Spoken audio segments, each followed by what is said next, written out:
Burrito is a dish consisting of a wheat flour tortilla that is wrapped in such a way that it is possible to fully enclose the flavorful filling on the interior.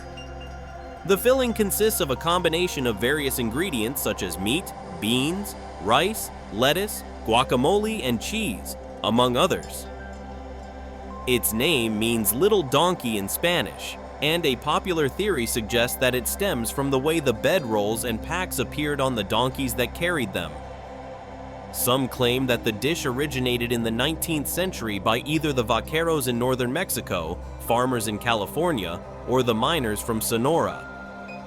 The first appearance of burrito in American restaurants was recorded in the early 1920s in Los Angeles, when the owner Alejandro Borquez opened the Sonora Cafe and started serving the dish.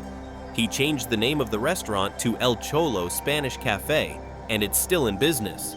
Once it became popular across the United States, numerous variations of the dish started appearing, such as Thai chicken burrito, Chinese pork burrito, and breakfast burrito.